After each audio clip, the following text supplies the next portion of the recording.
ಒಂದು ಸಿನಿಮಾದಲ್ಲಿ ನಾವು ಯಾವುದಾದ್ರೂ ಒಂದು ಕ್ಯಾರೆಕ್ಟರ್ನ ಇಷ್ಟಪಡೋದಾಗಿರಲಿ, ಆ ಕ್ಯಾರೆಕ್ಟರ್ ಸ್ಕ್ರೀನ್ ಮೇಲೆ ಬಂದಾಗ ಇರಿಟೇಷನ್ ಆಗಿರಲಿ, ಕೋಪ ಬರೋದಾಗಿರಲಿ, ಇದು ಯಾವುದೇ ಫೀಲ್ ಆದರೂ ಆಡಿಯನ್ಸ್ಗೆ ಅದು ಆ ಸಿನಿಮಾದ ಬರವಣಿಗೆಗೆ ಇರೋ ತಾಕತ್ತು ಅಂತ ನಾನು ನಂಬ್ತೀನಿ. ನೀವೇನು ಹೇಳ್ತೀರಾ? ಯಸ್. ಹಾಯ್ ಹಲೋ ನಮಸ್ಕಾರ, ನೀವು ನೋಡ್ತಾ ಇದ್ದೀರಾ ನನ್ನ ಪ್ರಕಾರ.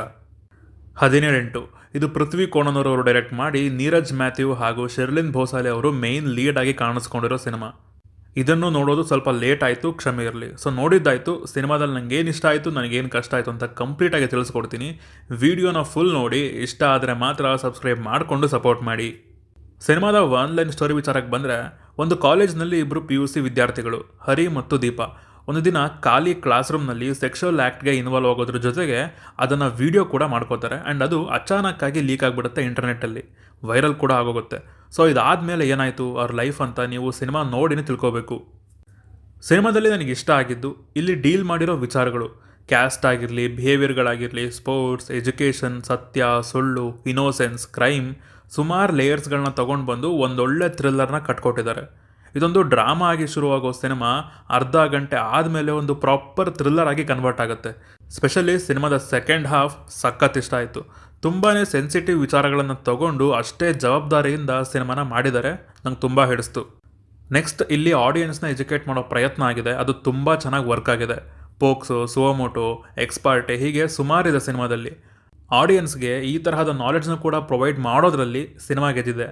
ಈ ತರಹದ ಇವೆಂಟ್ಸ್ಗಳು ಸುಮಾರು ಕಾಲೇಜಲ್ಲಿ ಆಗಿರ್ತವೆ. ಸೊ ಮುಂದೆ ಈ ಥರ ಏನಾದರೂ ಆದಾಗ ಏನೇನು ಮಾಡ್ಬೋದು, ಏನೇನು ಪಾಸಿಬಿಲಿಟೀಸ್ ಇರುತ್ತೆ ಅನ್ನೋ ಒಂದು ಐಡಿಯಾನ ಈ ಸಿನಿಮಾ ತೋರಿಸುತ್ತೆ. ನೆಕ್ಸ್ಟ್ ಈ ಸಿನಿಮಾದ ಸ್ಕ್ರೀನ್ ಪ್ಲೇ ತುಂಬ ಗ್ರಿಪ್ಪಿಂಗ್ ಆಗಿದೆ ಅನ್ನಬಲ್ಲೆ. ಯಾವುದೇ ಬೇಡದೇ ಇರೋ ಎಲಿಮೆಂಟ್ಸ್ ಸಿನಿಮಾದಲ್ಲಿಲ್ಲ. ಶುರುವಿನಿಂದ ಕೊನೆವರೆಗೂ ಕತೆಗೆ ಸ್ಟಿಕ್ ಆನ್ ಆಗಿ ಎಲ್ಲೂ ಡೈವರ್ಟ್ ಆಗದೆ ಸಿನಿಮಾ ಕರ್ಕೊಂಡು ಹೋಗುತ್ತೆ ನಮ್ಮನ್ನು. ಸೆಕೆಂಡ್ ಹಾಫಲ್ಲಿ ಕೆಲವೊಂದು ರಿವೀಲ್ ಆಗ್ತವೆ, ಕೆಲವೊಂದು ಎಲಿಮೆಂಟ್ಸ್ಗಳನ್ನ ಬಿಚ್ಚಿಡ್ತಾ ಹೋಗ್ತಾರೆ. ಆ್ಯಂಡ್ ಅದನ್ನು ಸ್ಕ್ರೀನ್ ಪ್ಲೇನಲ್ಲಿ ಸಖತ್ತಾಗಿ ಇನ್ಕ್ಲೂಡ್ ಮಾಡ್ಕೊಂಡಿದ್ದಾರೆ. ಒಂದೊಂದು ವಿಚಾರಗಳು ರಿವೀಲ್ ಆದಾಗಲೂ ಇದು ಮುಂದೆ ಏನಾಗುತ್ತೆ ಅನ್ನೋ ಒಂದು ದೊಡ್ಡ ಪ್ರಶ್ನೆನ ನಮ್ಮ ಮುಂದೆ ತಂದಿಡುತ್ತೆ.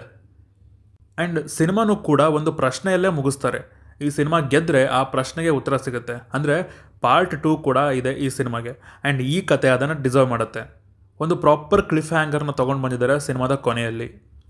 ನೆಕ್ಸ್ಟ್ ಇಲ್ಲಿನ ರೈಟಿಂಗ್ ಆ್ಯಂಡ್ ಪರ್ಫಾರ್ಮೆನ್ಸಸ್, ಇದು ಸಿನಿಮಾದ ಹೈಲೈಟ್ ಅಂತೀನಿ. ಪ್ರತಿಯೊಬ್ಬರು ಕೂಡ ಇದು ಒಂದು ರಿಯಲ್ ಇನ್ಸಿಡೆಂಟ್ ಅನ್ನೋ ಒಂದು ಫೀಲ್ ಬರ್ಸೋ ರೇಂಜ್ಗೆ ಪರ್ಫಾರ್ಮೆನ್ಸ್ ಕೊಟ್ಟಿದ್ದಾರೆ. ಆ ಸ್ಟೂಡೆಂಟ್ಸ್ಗಳು, ಕಾಲೇಜ್ ಸ್ಟಾಫ್ಗಳು ಎಲ್ಲರಿಗೂ ಕೂಡ ನೀವುಗಳು ರಿಲೇಟ್ ಮಾಡ್ಕೋಬೋದು.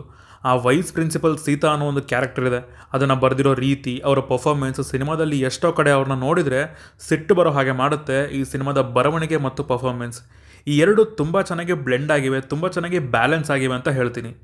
ನೆಕ್ಸ್ಟ್ ಇದರ ಮೇಕಿಂಗ್, ಲಿಟ್ರಲಿ ಒಂದು ರಿಯಲ್ ಇನ್ಸಿಡೆಂಟ್ನ ಕ್ಯಾಪ್ಚರ್ ಮಾಡಿರೋ ರೀತಿ ಇದೆ ಈ ಸಿನಿಮಾ. ಅಷ್ಟು ನ್ಯಾಚುರಲ್ ಆಗಿ ನಿಮಗೆ ಸ್ಕ್ರೀನ್ ಮೇಲೆ ಕಾಣುತ್ತೆ. ಆ ಕಾಲೇಜಲ್ಲಿ ನಡೆಯೋ ಒಂದು ಸಣ್ಣ ಮೂಮೆಂಟ್ಗಳು ತುಂಬ ನ್ಯಾಚುರಲ್ ಆಗಿ ಬಂದಿವೆ. ಇನ್ನು ಸಿನಿಮಾದಲ್ಲಿ ನನಗೆ ಕಷ್ಟ ಆಗಿದಂತ ಏನಿಲ್ಲ. ಸ್ಟಾರ್ಟಿಂಗ್ ಟು ಎಂಡ್ ತುಂಬ ನೀಟಾಗಿ ಸಿನಿಮಾ ಕಟ್ಕೊಟ್ಟಿದ್ದಾರೆ. ಬಟ್ ಎಲ್ಲೋ ಒಂದು ಕಡೆ ಜಾಸ್ತಿ ದೀಪ ಅನ್ನೋ ಕ್ಯಾರೆಕ್ಟರ್ ಮೇಲೆ ಫೋಕಸ್ ಮಾಡಿದಾರ ಅನ್ನೋ ಒಂದು ಭಾವನೆ ಬರುತ್ತೆ. ಆ್ಯಂಡ್ ಸಿನಿಮಾ ಎಂಡಲ್ಲಿ ನಿಮಗೆ ಅದರ ಅರ್ಥ ಗೊತ್ತಾಗುತ್ತೆ. ಆ ಥರ ಮಾಡಿದ್ದು ಯಾಕೆ ಅನ್ನೋ ಒಂದು ಕ್ಲಾರಿಟಿ ಸಿಗುತ್ತೆ. ಆ ಒಂದು ಫ್ಯಾಕ್ಟರೇ ಸಿನಿಮಾನ ನೋಡೋಕ್ಕೆ ಹಿಡಿದು ಕೂರಿಸೋ ಫ್ಯಾಕ್ಟರ್ ಅಂತ ಅರ್ಥ ಆಗುತ್ತೆ. ಇನ್ನು theatrical experience was decent, family ಜೊತೆನೂ ನೋಡ್ಬೋದು. ಪೃಥ್ವಿ ಕೋಣನೂರವರು ಮತ್ತೆ ಒಂದು ಒಳ್ಳೆ ಸಿನಿಮಾದ ಜೊತೆ ನಮ್ಮ ಮುಂದೆ ಬಂದು ನಿಂತಿದ್ದಾರೆ. ಆದರೆ ಸುಮಾರು ಜನಕ್ಕೆ ಕಾಣಿಸ್ತಾ ಇಲ್ಲ. ನೋಡಿದವರು ಆದಷ್ಟು ಅಕ್ಕಪಕ್ಕದವ್ರ ಜೊತೆ ಹಂಚ್ಕೊಳ್ಳಿ ಅಂತ ಹೇಳ್ತೀನಿ. ಕಂಟೆಂಟ್ ಓರಿಯೆಂಟೆಡ್ ಸಿನಿಮಾಗಳು ಬಂದಾಗ ಅಟ್ಲೀಸ್ಟ್ ಅವುಗಳ ಹೆಸರು ಗೊತ್ತಾದಾಗ ಹೋಗಿ ನೋಡೋಕ್ಕೆ ಟ್ರೈ ಮಾಡಿದರೆ ಅದು ಆ ಸಿನಿಮಾದ ತಂಡಕ್ಕೆ ಹೆವಿ ಸಪೋರ್ಟ್ ಸಿಗುತ್ತೆ. ಈ ಕೋಳಿ ಹೆಸರು ಮತ್ತು 18 ಸಿನಿಮಾಗಳ ಟ್ರೈಲರ್ನ ನೋಡಿ, ನಿಮಗೇನು ಸಿಗುತ್ತೆ ಸಿನಿಮಾದಲ್ಲಿ ಅಂತ ಪ್ರಾಪರ್ ಒಂದು ಐಡಿಯಾ ಸಿಗುತ್ತೆ. ಆ್ಯಂಡ್ ಸಿನಿಮಾದಲ್ಲಿ ಅದು ಬಿಟ್ಟು ಬೇರೇನೂ ಸಿಗೋದಿಲ್ಲ.